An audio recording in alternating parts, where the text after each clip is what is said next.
You are welcome to FANOC Research Group YouTube channel. Please click on the subscribe button to subscribe to our YouTube channel.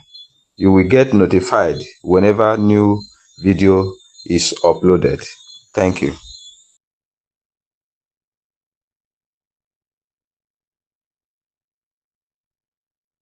Okay. So my brother, I hope you can hear me. Yes, bro. Okay, that's fine. So have you uh communicated your colleagues? I have sent a message on the WhatsApp group. Okay, thank you. I hope they will join us. It's okay. So let's go ahead. We want to state one of the fundamental theories that will help us in the next chapter, usually called the Rees representation theory. Of course, you recall we are in a Hilbert space. And the Rees representation theory, you have the following statement. If you have that H is a Hilbert space, H is a Hilbert space, and you have a function, F is a bounded linear functional, bounded linear functional on H is the domain as well as the range. Bounded linear functional on H, so H is the domain. Then, if that is the case, the two conclusions we have is that there exists a unique unique vector, a unique vector, um, call it Y naught in H, such that you have that f of x, this function, the bounded linear functional. So such that f of x is equal to the inner product of x and the unique vector y naught.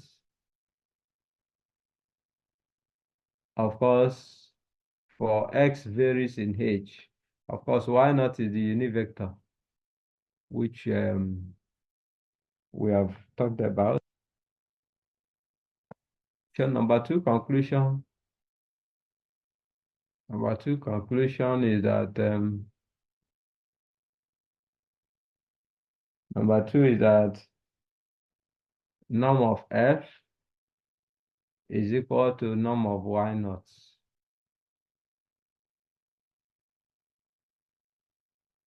So that's the conclusion, the two conclusions. So if you have a Hilbert space and you have f, a bounded linear function, I'm sure you recall when f, a function is bounded, called to be said to be bounded.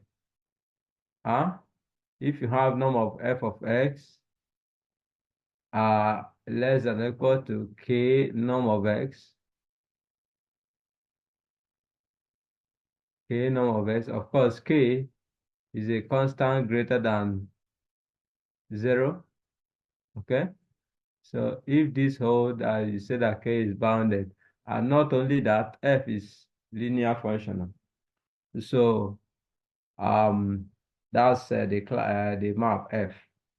So if f a bounded linear functional on H, then you can always find a unique vector, which we call y naught in H. Remember that this f is a function from H to H. So from Hilbert space to Hilbert space. So you can always find y naught, a unique vector in H, such that you can express your f of x to be the inner product of x and the y naught for all x varying in H and for a particular unique vector y naught in H. So this theory is usually called the Rees representation theory, and it has a whole lot of applications in functional analysis. We are going to see some of them, and that will motivate us to go to the next chapter, which we call operators in Hilbert spaces. Operators in Hilbert spaces. So let me share a new slide, and then we proceed with that.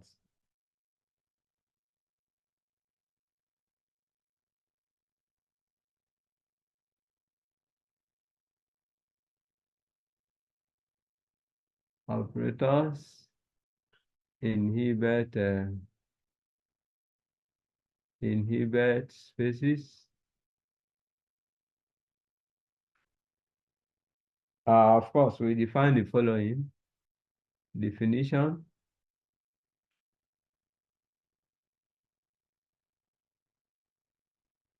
Let H be a Hilbert space. A Hilbert space. Let A from H to H be a bounded be a bounded linear map. I'm sure you remember, at least you remember when a map is bounded, and you remember when a map is linear. And so bounded linear map. We define an operator, call it A star,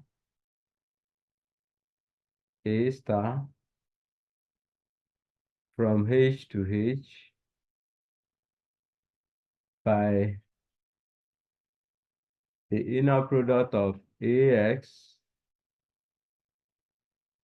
Y will be equal to X, inner product of X, A star Y.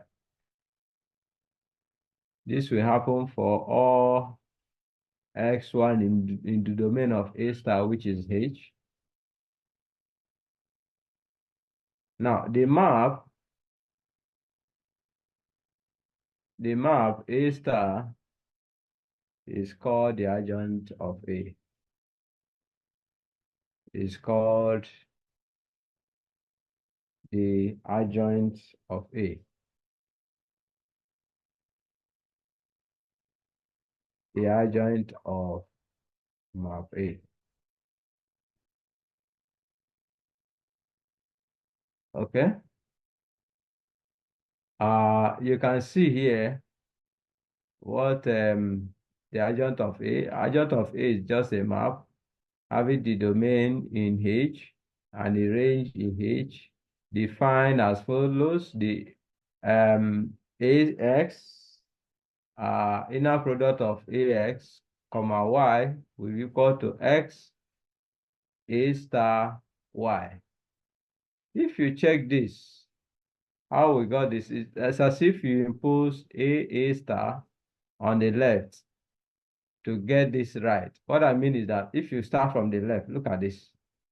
We are still coming to that. The left, I want to just make some explanation. Look at what we have on the left is AX, comma Y. If you impose inner product of A star, I'm kind of multiplying this A star by both sides. A star AX, comma, what you have here is just Y. So if you multiply by A star also, you have A star Y. If you do this, A star A, is gone. That's it's like a map multiplied by the identity. Okay, a map and the adjoint is identity. So you have just X left. Then if you do this A star Y, you have A star Y. Okay, inner product of X, comma A star Y. That's appears how you have this. So you have AX, comma Y, inner product of AX, comma Y is equal to inner product of X, comma A star Y.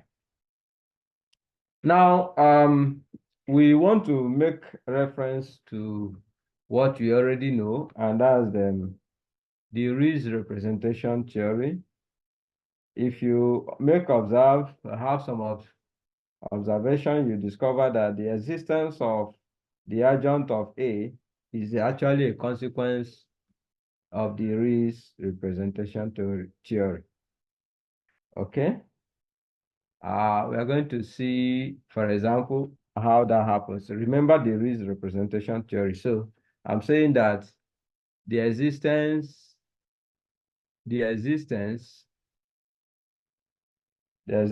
of A star, that's the adjoint of A, is actually a consequence of the Rees representation theory that we just stated.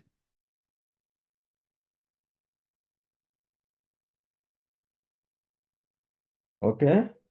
Now, of course, you can see this.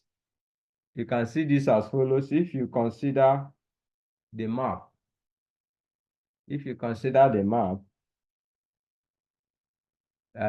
F from H, okay, to C, I'm sure you know, it's sort of complex number. This map defined by f of x equal to ax, comma y.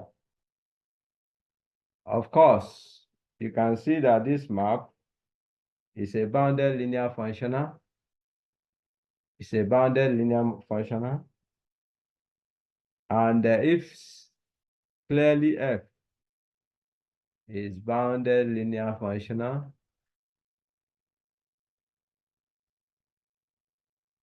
okay, it's a bounded linear functional. And since that is the case, by Rees representation theory, because Rees representation theory says if f is a bounded linear functional, then you can always find a unique vector. There exists uniquely, you know, a unique vector y naught in H, okay, such that the inner product of ax comma y, ax comma y is equal to, of course, is equal to f of x, is equal to f of x, and is equal to, you know, you apply a star here, you have only x is left. If you apply this here, you have only y naught left. Maybe I share a new slide. This is x, comma, y naught, inner product. Okay, well, let me share a new slide. That side is not too clear.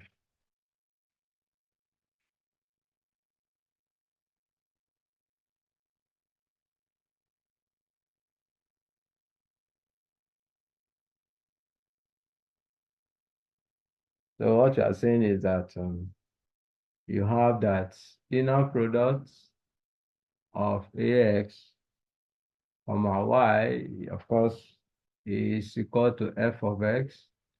And this is equal to inner product of x, comma, y naught. And this will happen for every vector x in H. Okay. So we can now define the adjoint operator, which we call A star, a map from H to H, a map from H to H by A star y to be equal to y naught. Of course, remember that y naught is unique. Okay, so that's the definition of adjoint operator. Of course, there are theories relating to adjoint operator. We are going to look at the theorems. We prove some, and then we leave some for you to look at it. So let me share a new slide so we can look at some of the theories relating to adjoint operators.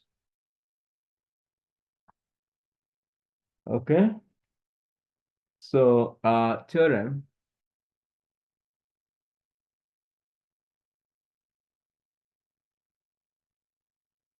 Let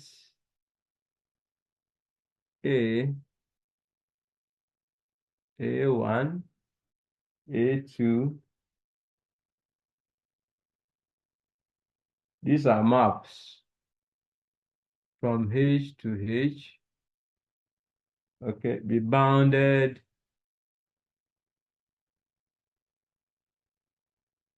linear maps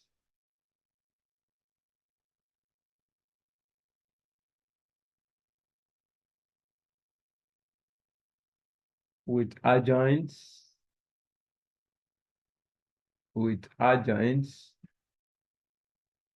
You have A1, A2, so you can talk of the adjoint of A is A star. Then the adjoint of A1 is A1 star.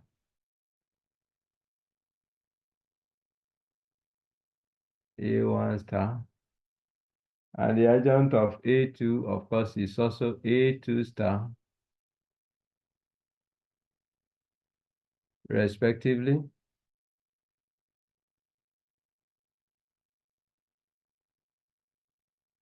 Then you have the following. A is that A1 plus A2, A2 star, that's the adjoint of A1 plus A2 star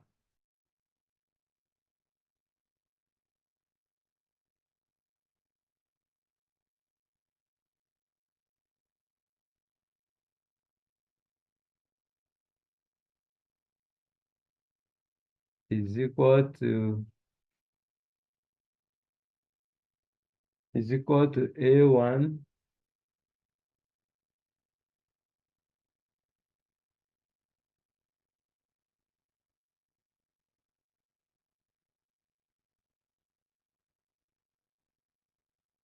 um, um,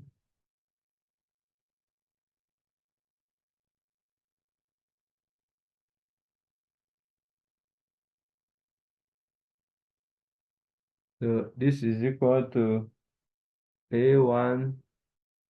A1 star, that's A1 adjoint plus A2 adjoint. Okay. And the second conclusion also is that if you have a particular alpha A star, alpha A, the adjoint of alpha A is equal to alpha conjugate. Okay? Alpha conjugate, remember, alpha is a complex constant. So alpha conjugate A star. So where, of course, you know that alpha is in C. Alpha is a complex constant. So alpha is in C. Number C is that A1, A2, A1, A2 conjugate, or A1, A2 adjoint is equal to A2 adjoint, A1 adjoint.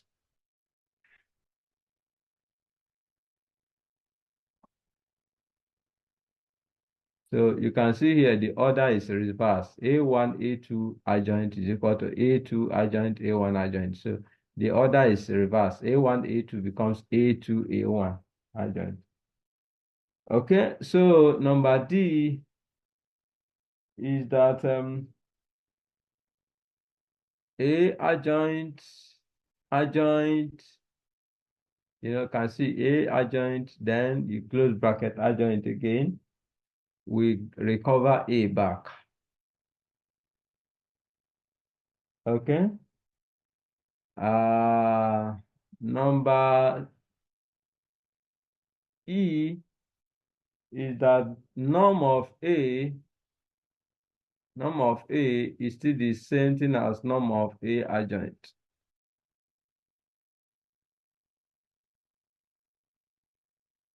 Is equal to norm of A adjoint. So norm of A is equal to norm of A adjoint. And lastly, number F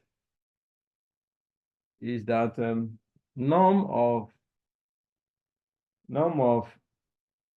A adjoint A is equal to norm of A all squared. Okay, so those are there are how many of them? 6 of them. A, B, C, D, E, F. Okay, so the first result is that if you have A1, A2, these are bounded linear functionals, bounded linear maps with adjoints A star, A1 star, A2 star, respectively. Then you have that the adjoint A1 plus A2 adjoint is equal to A1 adjoint plus A2 adjoint. And secondly, if you have that alpha A adjoint, this will turn out to be alpha conjugate, that's alpha conjugate A adjoint, where of course alpha is a complex constant. The number 3, C, is that A2, that's A1, A2 adjoint is equal to A2 adjoint, A1 adjoint. You can see it's reversed. Here you have A1, A2. Here you have A2, A1. Okay, so number D is that A adjoint, twice recovers equal to A. You recover back the operator. Number E is that the norm of A is equal to the norm of A adjoint. And lastly, number F is that norm of A adjoint A is equal to norm of A squared. Okay?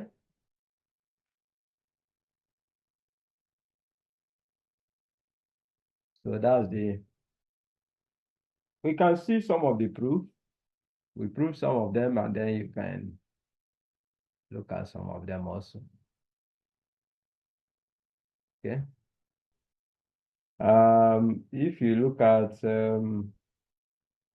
A1, A, B, C, D, E. Let me just verify, say E and F, and then you can now go to look at the rest.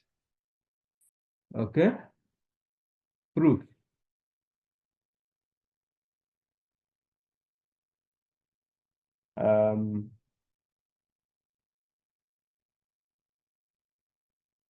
If you recall from the relation,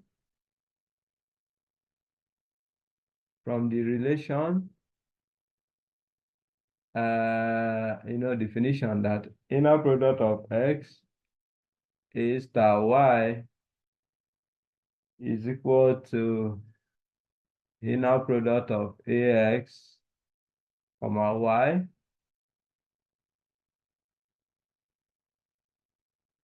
Okay, if you set X to be equal to this one, A star Y,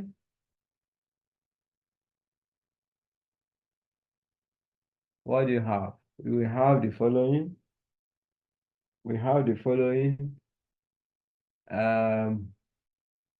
This will be equal to norm of A x is equal to a, x is equal to a star y. So you have a norm of a star y all squared will be equal to inner product of a star x is a star y. So you have this a star y, a, I hope it's not too clear. Let me rewrite this here. This is norm of a star y squared is equal to inner product of a star y, comma y. Okay? Of course, this inner product, this is less than or equal to this norm of this, norm of that. Okay, so less than or equal to norm that by triangle inequality or Cauchy-Schwarz inequality, a star y norm of y also. Okay? Remember that a is bounded. A is bounded. Since a is bounded, a is a bounded operator. So you now have, since a is bounded, you have the norm of a star y, norm of a star y, a star y squared is less than or equal to norm of a, norm of a, norm of a star y, norm of a star y, norm of y. So norm of a star y dot norm of y, dot norm of y. So what do you have? You now see that norm of ay, this one, a star y, can eliminate 1, 1 on both sides. They're squared here. So if you divide both sides by this one, what you now have, this one will go here. This one will remove one of the square on the left. So you now have that norm of a star y, a star y is less than or equal to norm of a, norm of y. Okay? I want to go to the next slide. Remember where we stopped? Norm of a star y is less than or equal to norm of a, norm of y. Okay?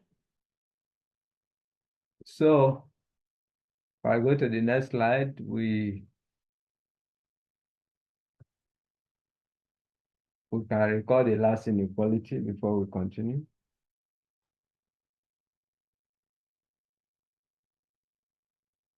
Okay? The last inequality we had was that norm of a star y is less than or equal to norm of a, norm of a, norm of y. Okay? Now you observe the following. Observe that if you have that a star y, a star y is 0 for all y, then the implication is that that adjoint is 0. Okay?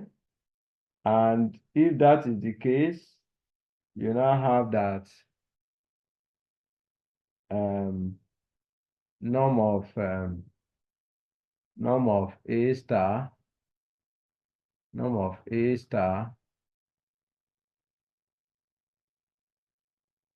is equal to norm of A.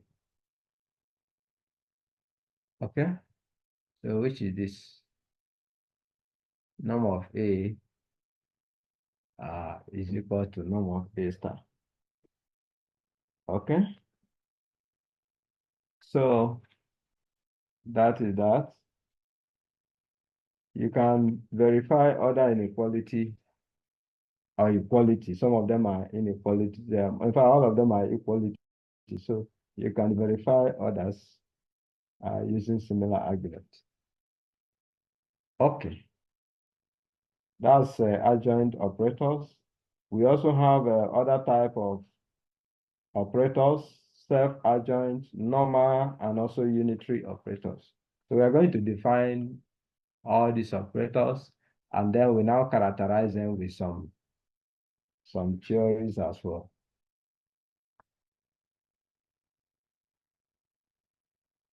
Okay.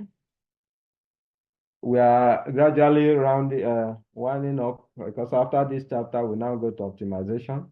That way, optimization is optimization in reflexive spaces. So once we do that, I think we'll be rounding up from there. And then we'll be going to another course that's after that from next month. That will be measure theory. Okay, so let's define other class of map or operators. Self-adjoint,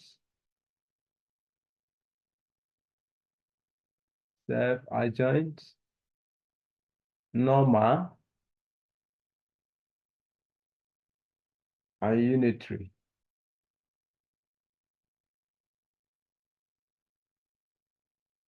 And unitary operators.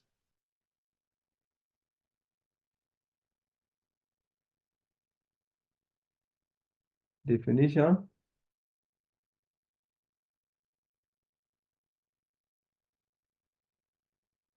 Let H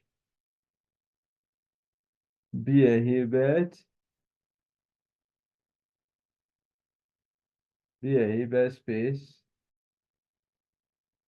An operator T from H to H is called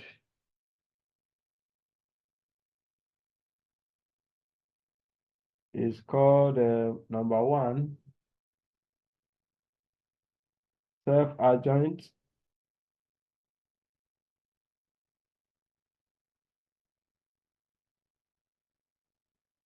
Or Hermitian.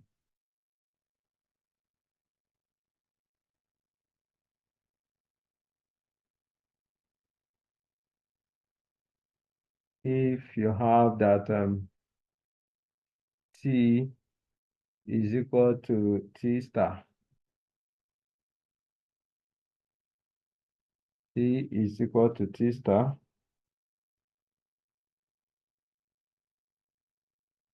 Maybe I'll give the other ones here.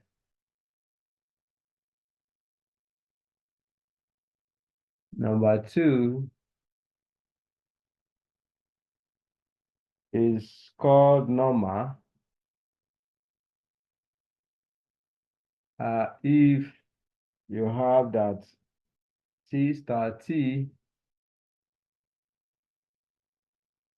star T is equal to TT star. Is equal to TT star. So T star T is equal to TT star. And lastly, number three is called unitary.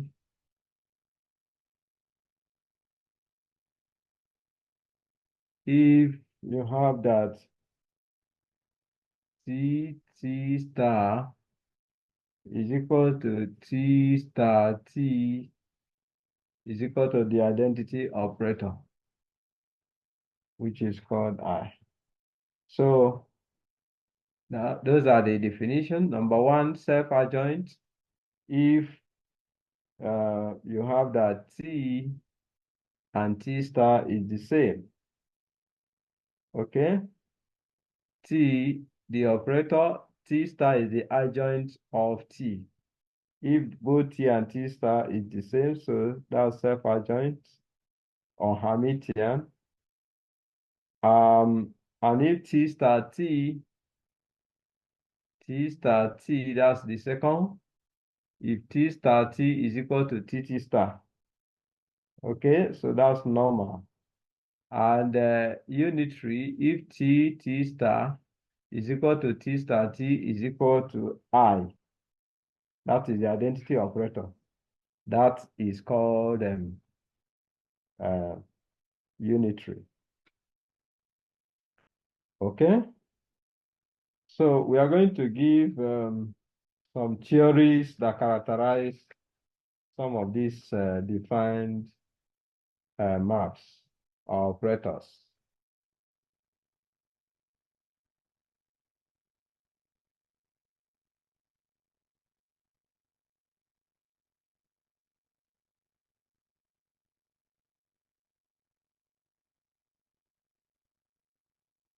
Okay, so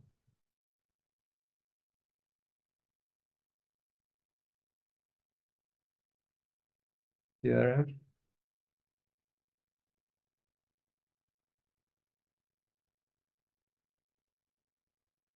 the collection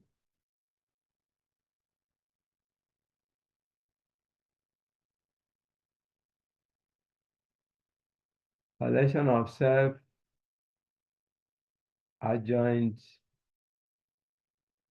operators on H forms a closed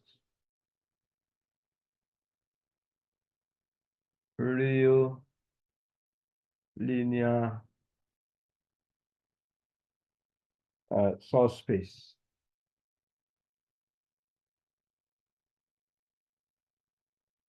of BH. I'm sure you know what BH is. BH, this denotes the space of all-bounded linear operators on H. Space of all-bounded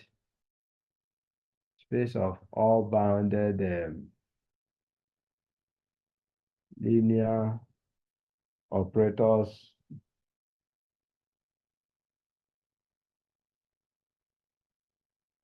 on H.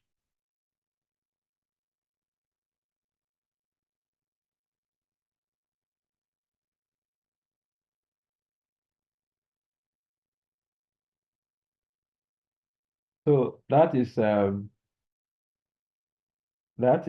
and we can as well prove it.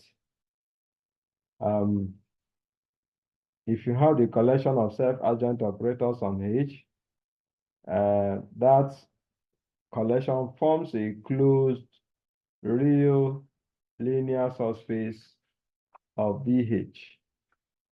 Okay?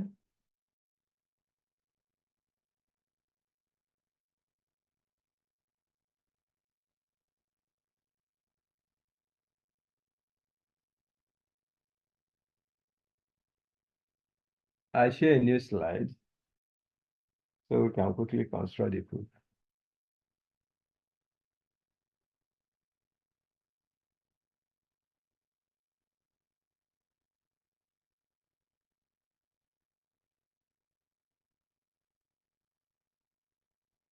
Okay, that's fine. Proof.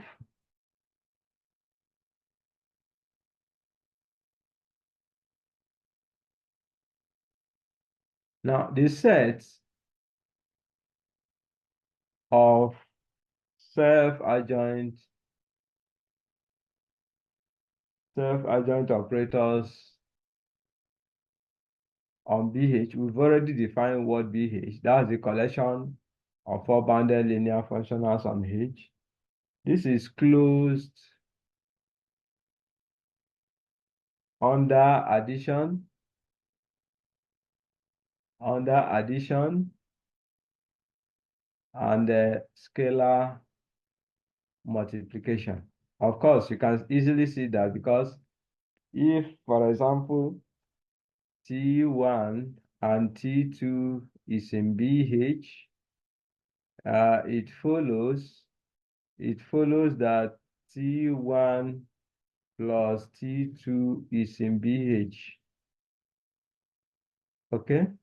Why? This is a vector space. And also if lambda is in C, it follows that lambda T is in BH whenever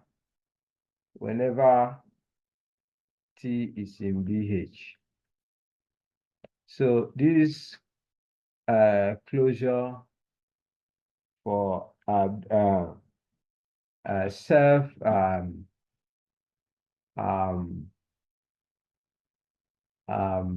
these self-adjoint operators, okay, closure under addition and scalar multiplication. Okay, so we now next prove that this subspace is also closed. So that's the next step. The subspace is closed. Let me share a new slide so we can do that. Okay, so let's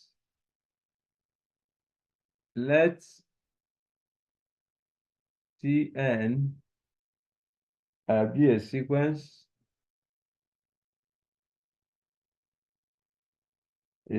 of self-adjoint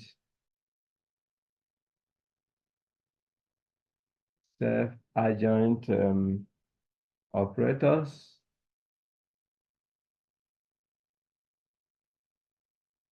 on H such that you have that Tn converges to T. Now it suffices to prove that T and T star is the same. T and T star is the same. Of course, you discover that norm of T minus T star is less than if you apply triangle inequality. So because these are non-spaces, so triangle inequality is obey T minus Tn plus norm of Tn minus Tn star minus Tn star plus Tn star, and lastly minus T star. Minus T star. Okay, this obviously this is equal to norm of T minus Tn, norm of T minus Tn plus norm of Tn star plus norm of Tn star minus T star.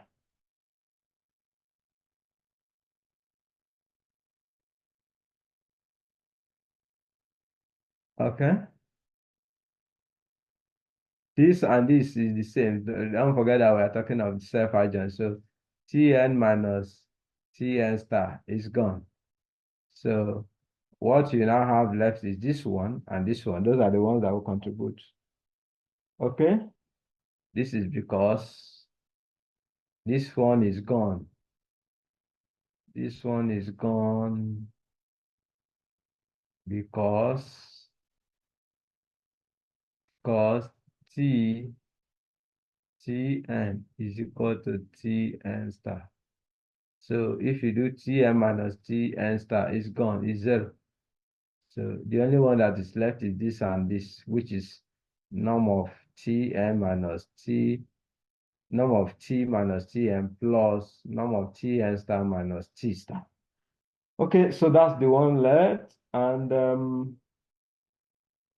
this will also be equal to, look at this, Tn minus Tn star minus T star. If you recall one of the operators we did, this will be equal to Tn minus T or star. That is the adjoint of all. Okay, so which will be equal to norm of T minus Tn plus, for this one is Tn minus T all star. They are equal, actually. Okay, they are equal. And if you look at this and this, you see that you are dealing with kind of a map, because T minus T star is the same thing as T star, Tn minus T, but it looks as if you are dealing with a map and its adjoints. That's what it looks like. Okay? Looks as if you are dealing with a map and its adjoint. And we are told that a map and its adjoint is the same. In other words, this Tn minus T is still the same thing as this one. Tn minus T adjoint is still the same thing as this one, so they are equal. So in other words, if I share a new slide, I have the following. I will repeat that line before I will now conclude to. So what I have just got in the last line is that I have norm of T minus Tn, okay, plus norm of Tn minus T, okay, star. So we said that this and this are like and this particular one is like a map and its adjoint. So this will be equal to norm of T minus Tn plus norm of, instead of Tn minus T star is all this, the Tn minus T star is the same thing as norm of Tn minus T. Okay, because this is like T and T star, and they are equal because these are, so this and this is equal to that. So if you look at this and this, they are the same. So this will be equal to 2 norm of Tn minus T. And of course, what is this? This is a map. Tn converges to T as n goes to infinity. So you now discover that this, the whole of this, the whole of this, the whole of this,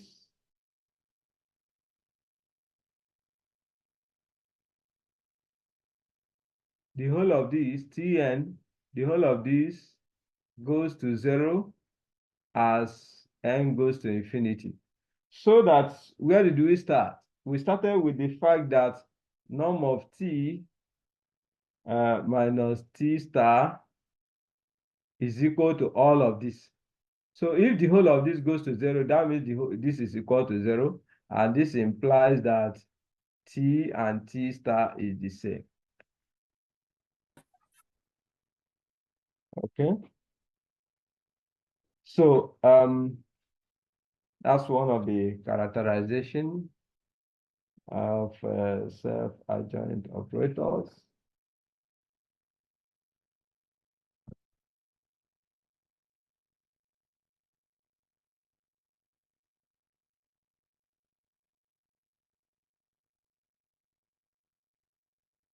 Okay.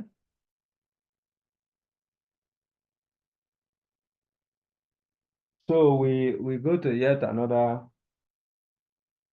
result. Lemma.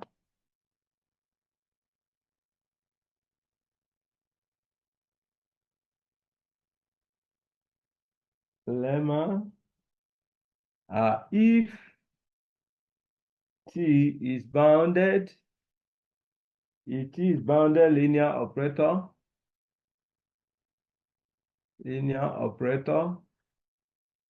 on H,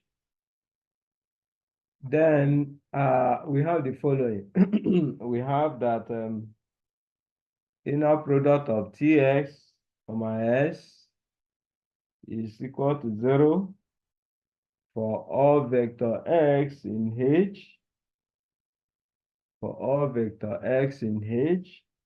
This will happen if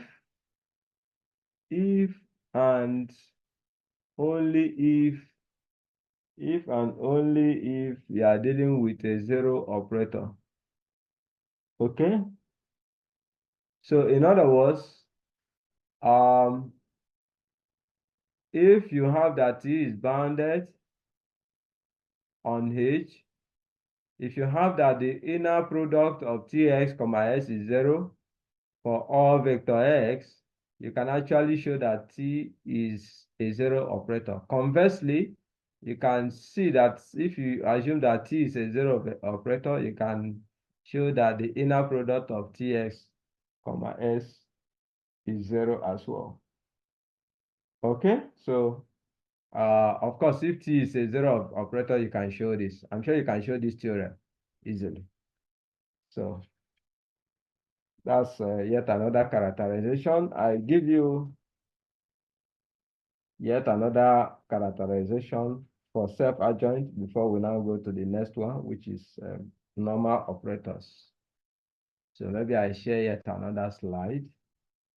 We look at this, and before we go to the next class, which is normal. And I'm sure you remember that definition for normal operators.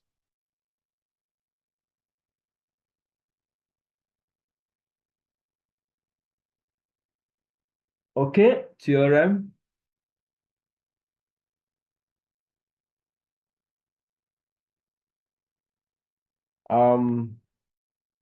Let T from H to H be a bounded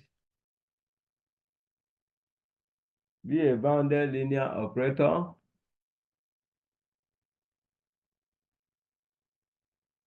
on a complex Hilbert space,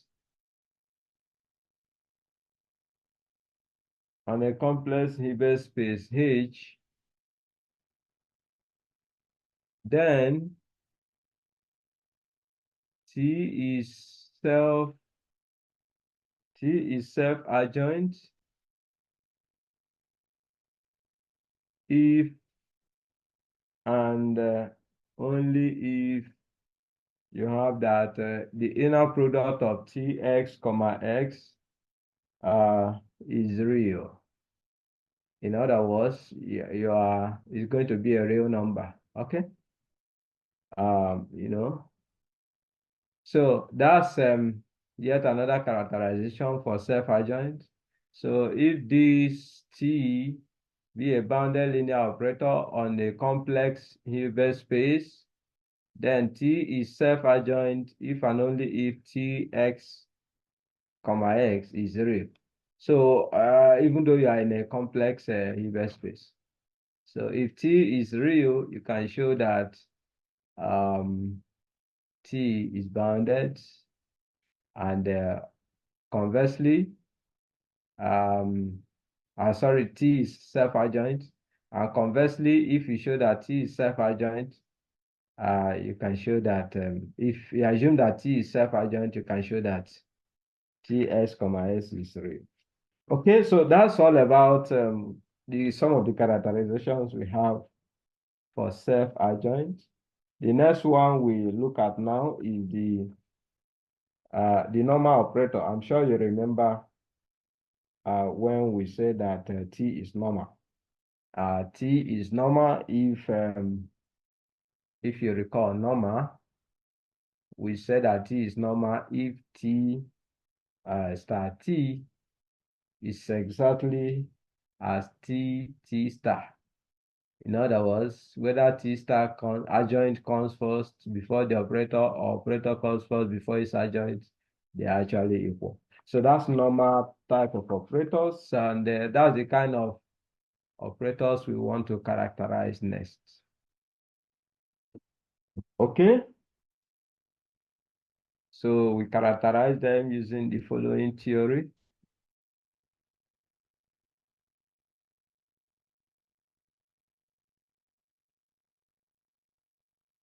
Normal operators. Normal operators. As we said, for normal operators, T star T is the same as TT star. Okay. Now we have the following characterization, proposition. Let T from H to H be a bounded linear map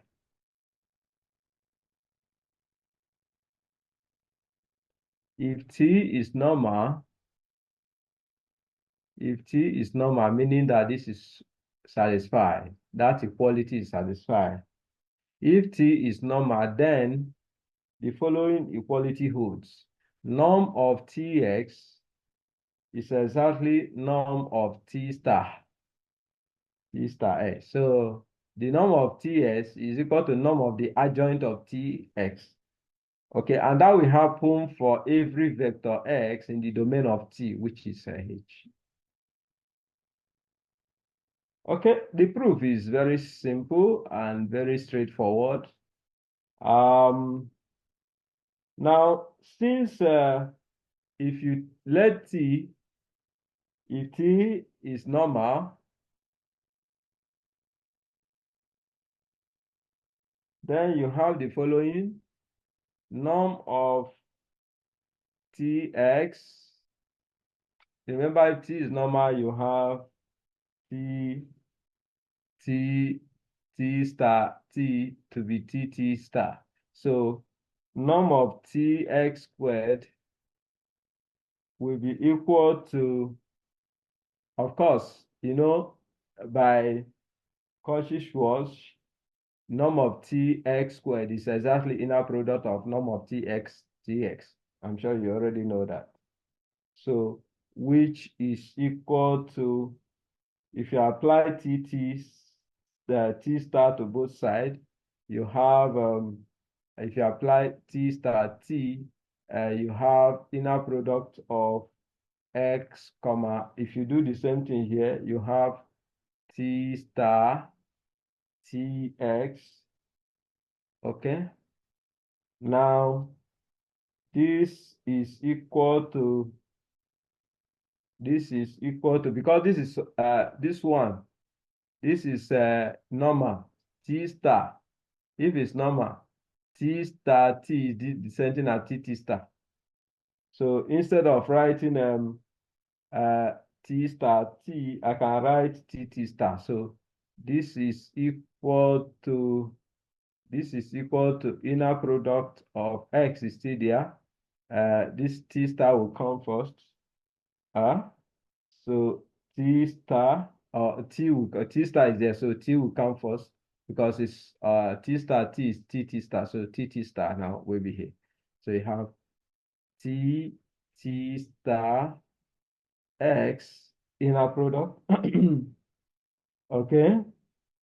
So if you impose T star on both sides, if you impose T star on both sides, if you impose T star on this side, you have T star x. If you impose T star on here, you have T star T. We move away, only this one will be left. So you now have equal to inner product of T star x, comma, T star x. I'm going to share the next slide. This T star x, comma, let me share the next, I think that's not too clear. So I want to go to the next slide so that I will rewrite the whole of this line. So we can now see the final conclusion easily.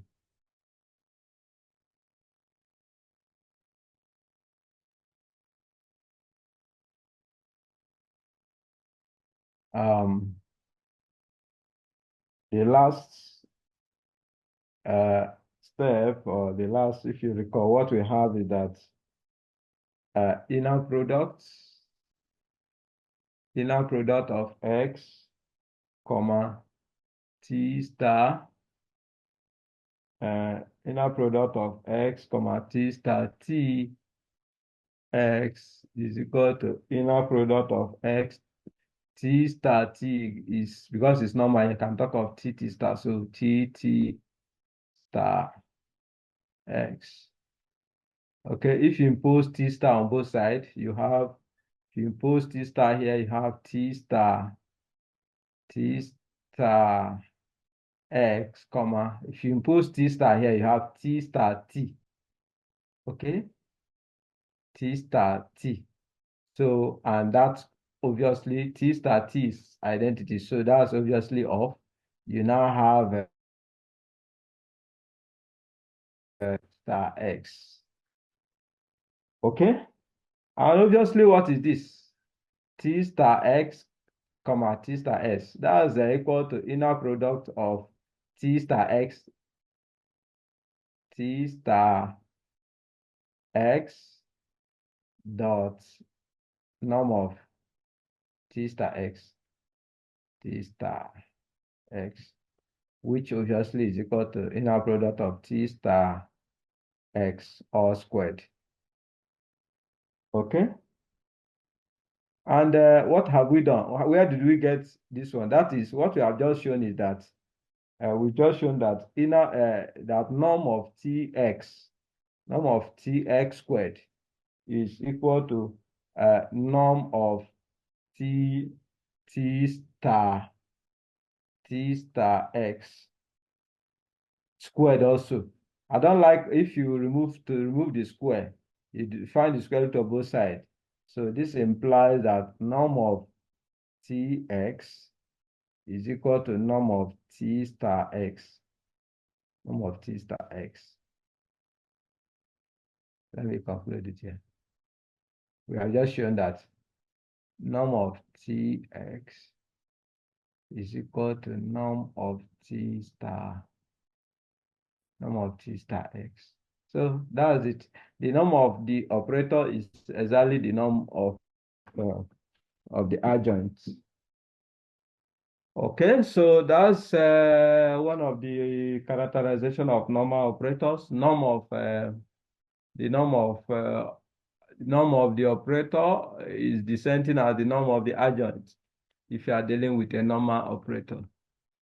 Okay, so that's a result there. Maybe we'll look at another result dealing with normal operators before we go to the last class, which is a unitary. Okay. So another characterization for normal operators is the following. We look at theorem. The set of all normal operators. The set of all normal operators on H is a closed subset,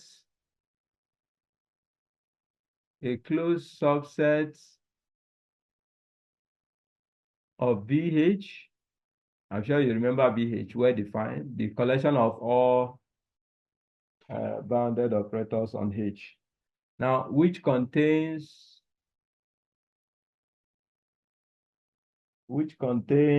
the set of all self-adjoint operators.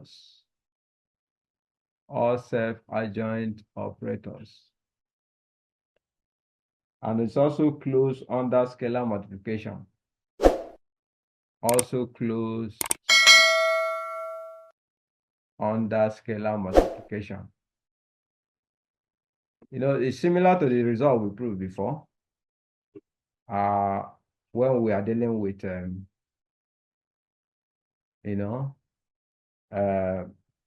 the other class, which is self-adjoint operators.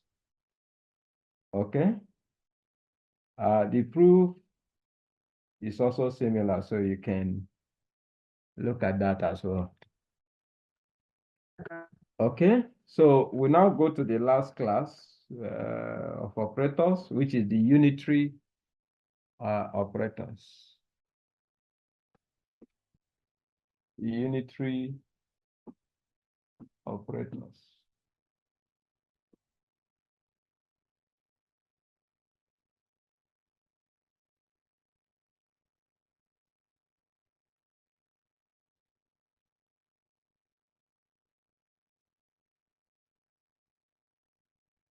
Unitary operators.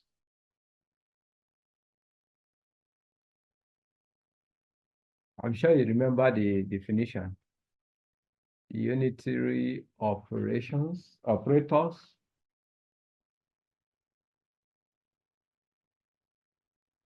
Unitary operators. Do you remember when we said that an operator T is unitary?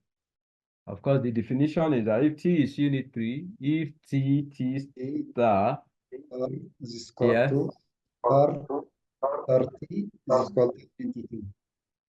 Yeah, exactly, is equal to the identity. In fact, the difference between normal and unitary is that normal stops here, right?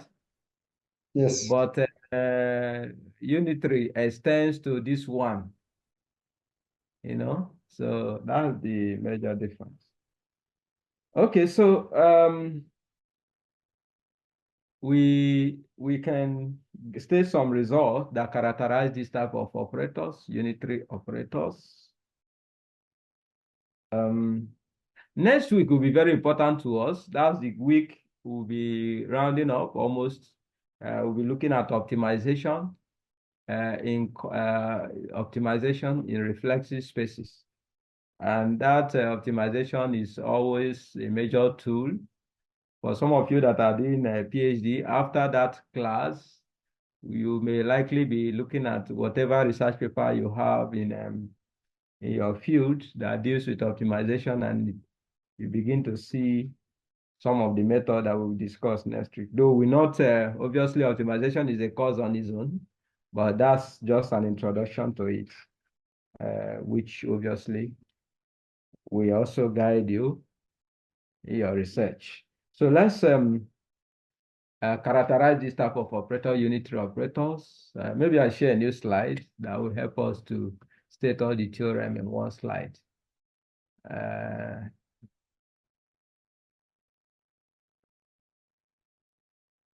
Okay. Theorem now. Theorem. Let H be a bounded linear operator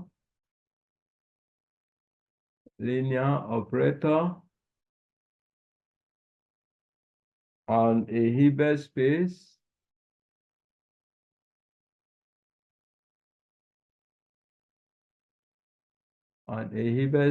H, then the following are equivalent.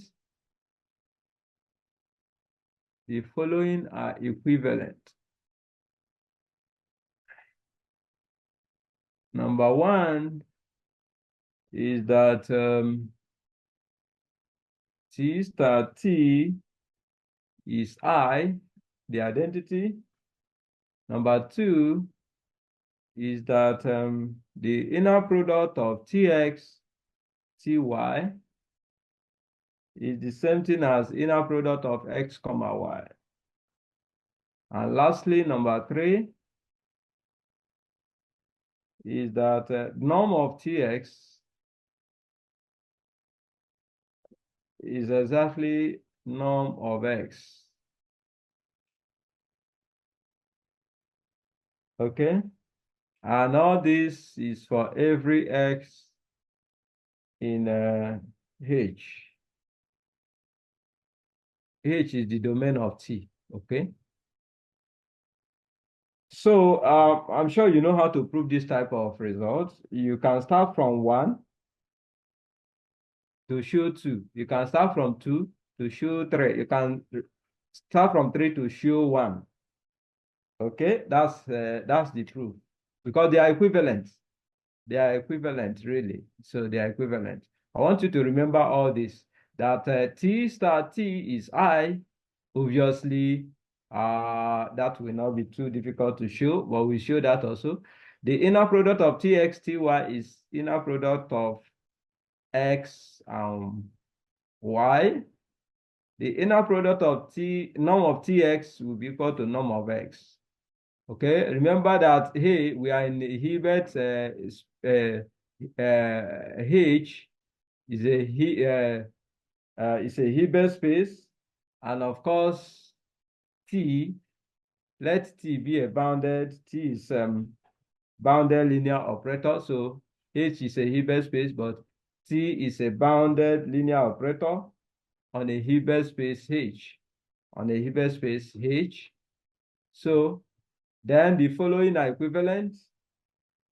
You have that T star T will be I, and then norm of inner product of Tx, Ty is inner product of S comma Y. And lastly, norm of Tx is norm of X. Okay, let's quickly do the proof, and we are done with that. Okay.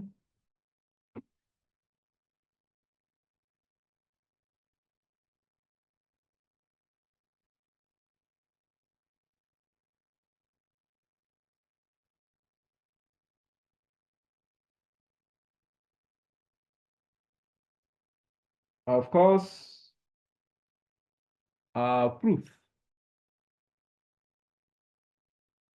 We are certain that 1 we show 2. 1 implies 2. That's what we want to show. What do you have in 1? Remember what you have in 1. What do you have in 1? What you have in 1 is that T star T is equal to I. Right? That's what you have in 1. T star T is equal to 1. Okay? Now, for every X, Y in H, you have that on the right-hand side of 2. The right-hand side of 2, you know, you have to, the 2 says that Tx, Ty is equal to inner product of X comma Y. So if you have inner product of X comma Y for every XY in that, this is equal to inner product of X, comma. We are told that, of course, what we have is that T star T is equal to I. So instead of this, it's like there's a I here. Of course, I'm sure you know that. Ix is X, Iy is Y. So you know that there's a I before Y. So I can write it as T star T Y. Okay? Okay. If you, this T star here, if you want to remove it, of course, you just do the T star on both sides, left and right. So which will be equal to inner product of, if you do it on the left, you have, that's if you do T on the left, you have Tx, comma, do T on the right, you have T star, the T is there, and then Ty. Of course, this 2 is identity. So this will be inner product of Tx, Ty. Because this one will give you identity, so this one is left. Okay? Obviously, that's exactly what we have. We have already proved these two now. T2 says that once you start with this, they will be equal. We started with this and we have equality here. So x comma y is equal to tx ty. So this arriving at 2. Proving 2, you started with 1. You started with 1. You started with 1. And you show that 1 implies 2. Okay, that's it. So 1 implies 2. That's that. So we can show that 2 implies 3. 2 implies 3.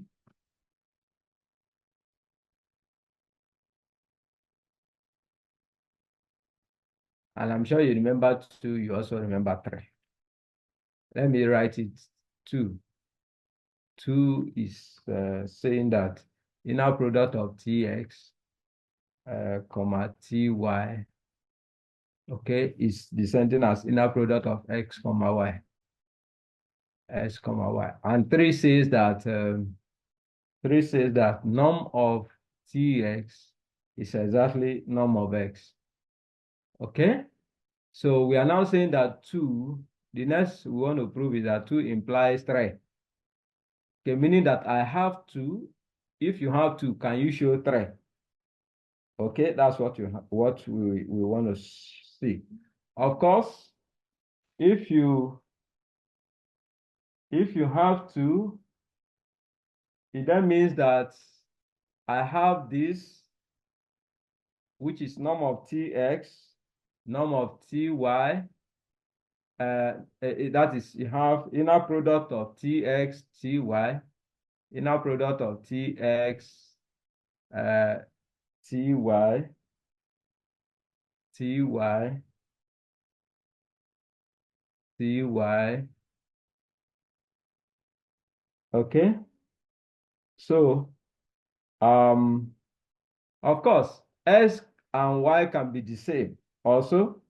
So that if you do inner product of ts, you have norm of tx squared, and norm of ts squared, of course, is the same thing as inner product of tx. Okay, and of course, this will be the same thing as inner product of, because if you do t star t, that's putting t star on both sides, you have t star t, which will give you ix is x comma x. Okay, and of course, x comma x, inner product of x comma x, you have norm of x, norm of x dot norm of x. Of course, norm of x dot norm of x is norm of x squared. Okay, so what have you shown? Remember, we started with the fact that this one is equal to this. In other words, we have that is, we've just shown that norm of tx squared is equal to norm of x squared. Okay, if you find the square root of sides, you have that this implies that norm of tx is equal to norm of x. That's exactly where we want to arrive. That's 3. Norm of tx is equal to norm of x. So you can see that using 2 implies 3. You can also show that 3 implies 1. Okay, so I will leave that one for you to show. Okay, so we give the following last theory, and then for unitary operators, and then we'll end up from there. Okay, so let me share a new slide, and then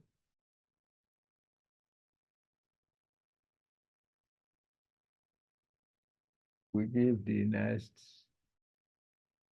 theory.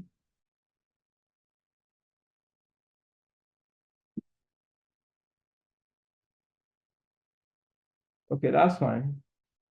Theorem.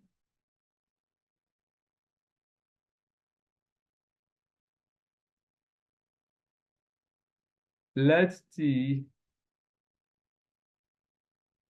if from H to H be a bounded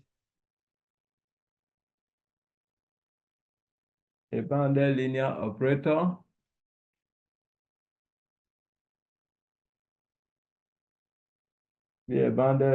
linear operator on a complex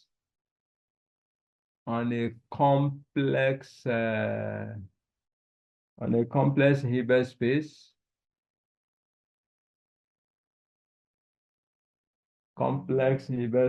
H, if T is isometry,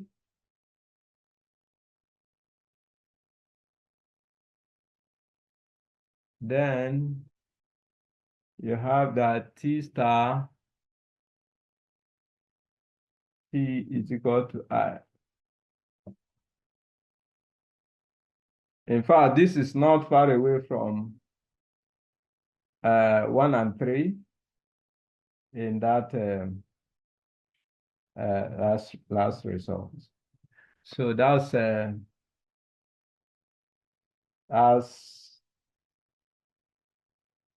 part of that 1 and 3. That's hint for the proof. It's not far away from 1 and 3. If you recall 1, you have a T star T is equal to T star T. T star T is equal to I. And 3, you have the norm of Ts is equal to norm of X. So the proof, if you look at those last 1 and 2 parts, then you can easily construct the proof. Okay, so we now go to the next chapter that has to do with weak and weak star topologies. Okay.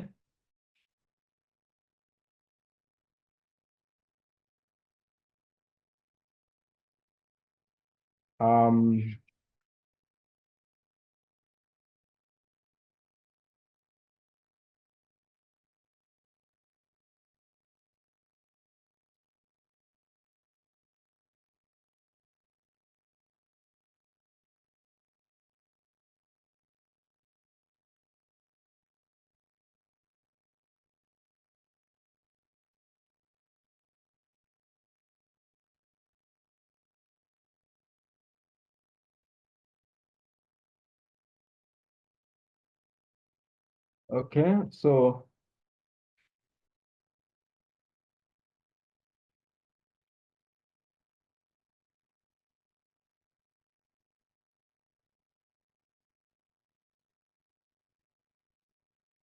I want to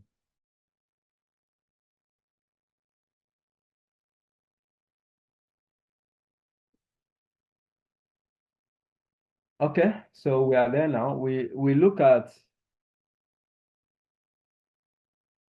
some spaces. Some of our colleagues joining us. We have Ruben and Chikodi. I don't know this our colleague. What's her name? Martin. Martin, it's been a long time I heard from her. I hope she's in your platform, right? Martin. It's been a long time I heard from her. Okay. So let's look at some spaces, reflexive spaces.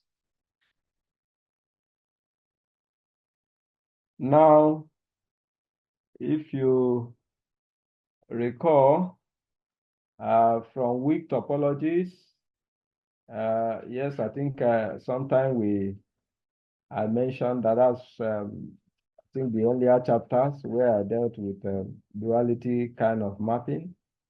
I mentioned some weak topologies and weak star topologies, but maybe I should refresh your memory. Perhaps you forgot. So maybe I'll just kind of refresh your memory from that. Now,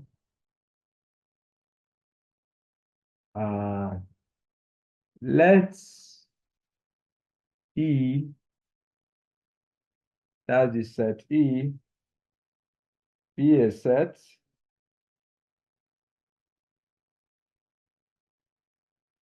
and let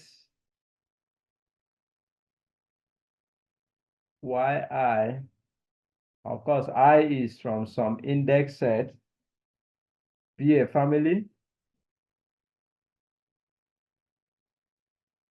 of topological spaces. Well, we've not dealt with topological spaces in detail, but we've actually partially dealt with it when we looked at matrix spaces. Of course, every matrix space is a topological space, but there are several other topological spaces. So, but then you may not necessarily, we may not necessarily go into that, but just know that we've dealt with matrix spaces, I'm sure, even norm spaces also. And even Hilbert spaces, they are all topological spaces, all of them. Of course, you do remember that Hilbert null spaces, every Hilbert space is also a null space. So, and of course, every null space is a matrix space. And matrix spaces are top. So we've been all those, spaces we'll be looking at. They are all topological spaces, but there are others. Okay, other higher spaces which are topological, but then since we have studied some of them already, so we may not really bother looking at that. So if you have this to be a family of topological spaces, okay, now remember this is an index set. I said that it's said to be indexed if it is, denumerable and even one-to-one, and in other words, is countable and as well can be uncountable. Of course, you know when a set is countable if it has a one-to-one correspondent with with the natural number system, and uncountable if it is not countable. So that is that. So that this set is both countable and not. So that's an indexed kind of set. So for each I in the index set I, we shall associate a map with each of the I. Associate a map with each of the I are as follows. I share a new slide to do that.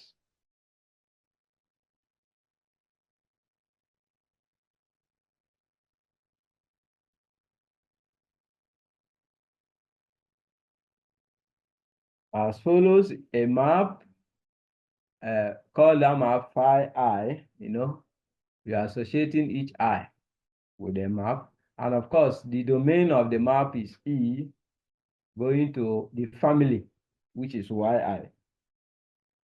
Now, our problem here is to endow E with the smallest topology.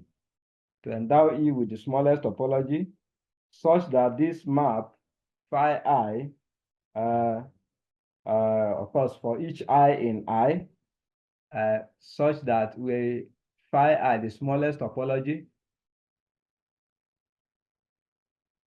okay, the smallest topology, such that for all I, for each I in I, this map is continuous.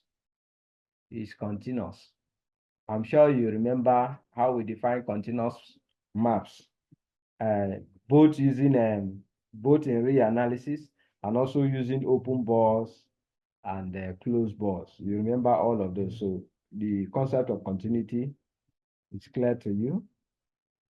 So precisely we want to construct a topology on E with minimum open set, which makes phi I continuous. That's our goal.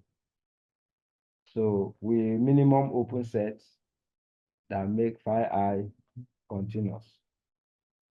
Now, of course, if you have to observe the following, if we endow E with the discrete topology, okay? Remember that in the discrete topology, we have two class of open bars in the discrete topology. We discussed this in details when we were at the, I think at the middle of the course.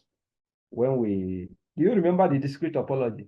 The topology rho X, which normally talk about, which is equal to, which for example could be 1 if X is different from Y, and could be 0 if X and Y is the same. This is the discrete topology. In this class of topology, or in this class of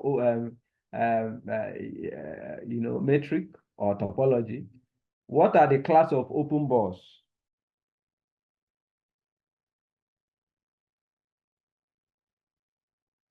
So you see that in this, I'm asking a question, nobody is responding. You see that this phi I is continuous. Why? The answer lies in what I was saying. In this time, if we use discrete topology, the answer is very simple. It's going to be continuous because the class of open bars here are what? Continuous. The class of open bars are either singleton sets, like this one, or the entire space. The entire space, if it's in R, right? And these two classes are open. And of course, from the knowledge we have in metric spaces, if you have open bars, the inverse images are also open. So you now discover that the continuity will naturally follow. Okay? So, but then there's a problem. How do we construct this class of, or this minimum topology, well, let me just give you a general idea on how to construct the minimum topology. Let's go to the next slide. Let me see how we can do that.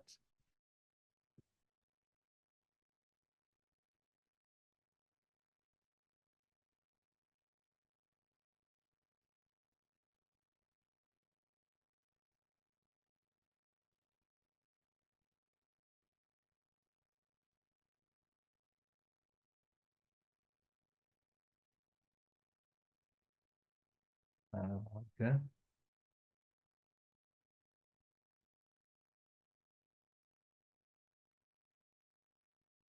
Okay.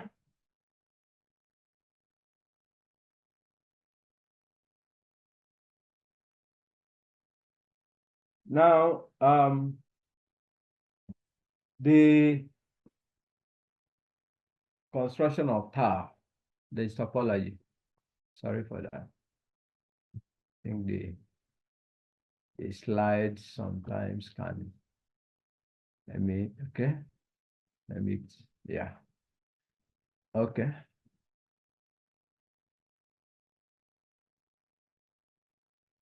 Okay.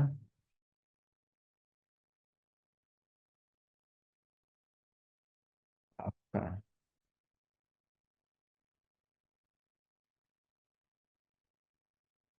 The construction of tau. Now, to construct tau, that's the desired topology. To construct that desired topology,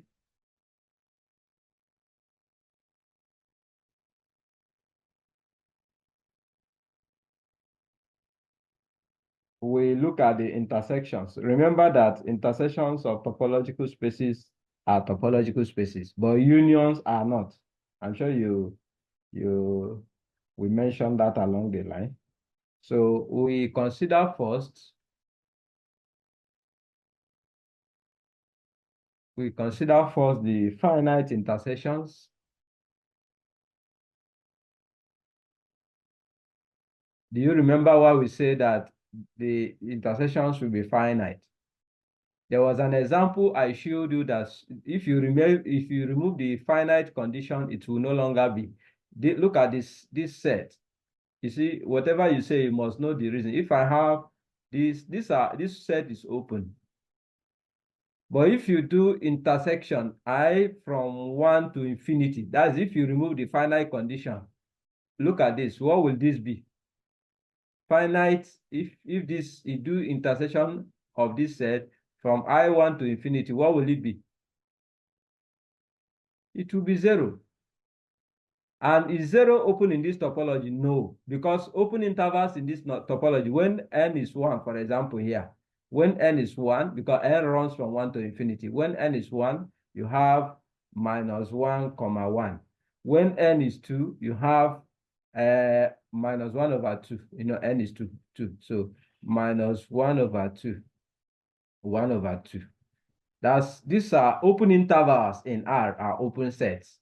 When n is 3, that's -1/3, 1/3, -1/3, 1/3, and so on and so forth. Okay, but if you allow this intersection to run from 1 to infinity, you'll be dealing with, as n goes to infinity, you will discover that the intersection as I goes from 1 to infinity of -1/n, 1/n will be 0, will be singleton 0. And singleton set 0 is not open, it's not an open set. It's not an open ball. Okay, it's not an open ball. So therefore, that's why I'm just telling you why in the construction of our topology, this finite, we are going for intersection because intersections of topologies are topologies, but then such intersections must be finite because of this example I've shown you now. Okay, so you have the idea why we are constructing it the way we are doing. Okay. So if you go by a finite intersection, obviously in that way, you have the following. You have the following. You have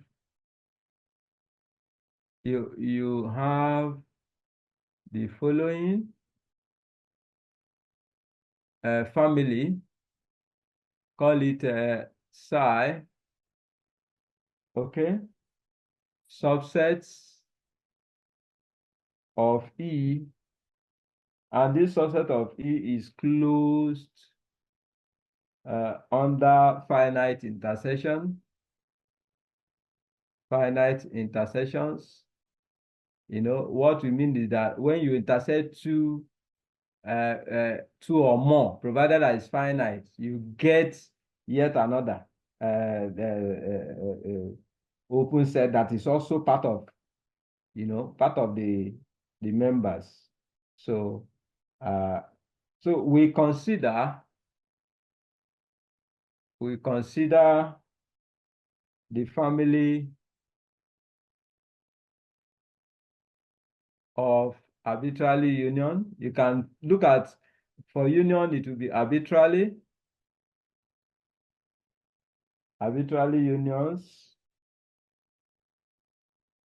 Remember, intersection is finite, but when you talk of union, it's arbitrarily union of members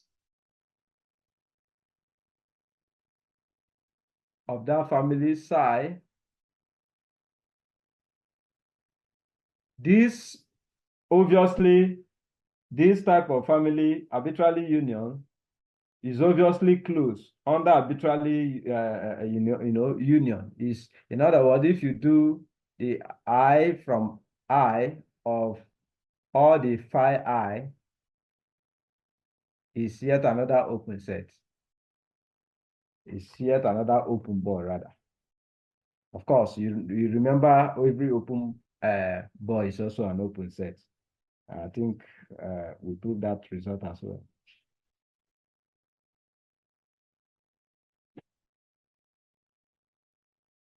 Okay, let's share the next slide.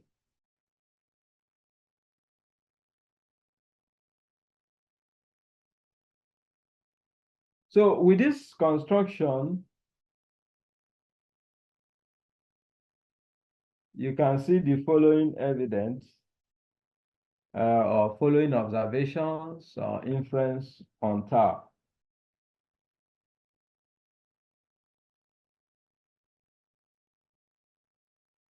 You can see that you can even put it in form of a lemma.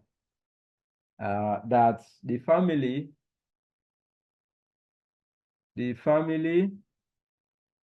tau is closed under finite intersections. Of course, the proof is as simple as we've already constructed part of the proof. And you can also see the yet another result. If I call it proposition,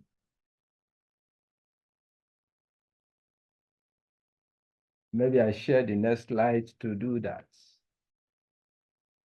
If you pick up a sequence in E, I'm sure you remember what E is, with the topology tau, you can make the following observation. With respect to that function phi we defined at the beginning. That's what this next result want to give to us.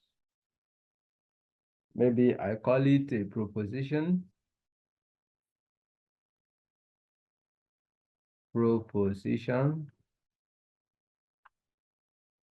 If you pick up a sequence, so let xn be a sequence in the set we started with, which is E. Of course, this set is with the topology tau. Then you can see that this sequence xn converges to x in E if and only if you have that phi I, if you apply phi I on xn, it will converge. This obviously is continuity. This is another way of the phi of the sequence will converge to the phi of the limit. This continuity, obviously. And this will happen for all I in the index set. So, okay. So this theory is not really strange. This part of continuity theories that we've been showing. Okay. So maybe by next class, we'll be looking at weak topologies, and then from there, we can go to optimization. Okay, I want to find out if you have any question relating to the class for today before we round up.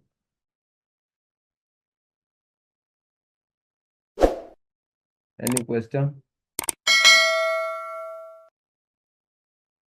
No for me. No problem. Okay. Okay. Okay, that's fine. By next class, we'll be looking at reflexive spaces, uniformly convex spaces, and then we now lastly do a bit introduction on optimization.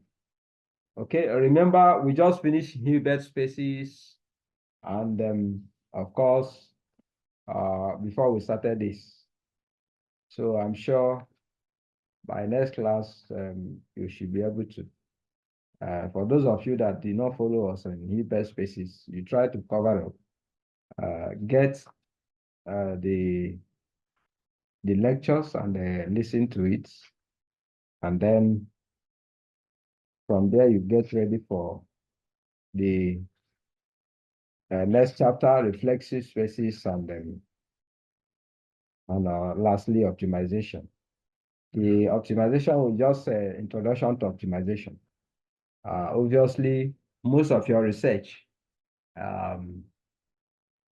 in finance, in economics, has also to do with that. So thank you. We meet next class.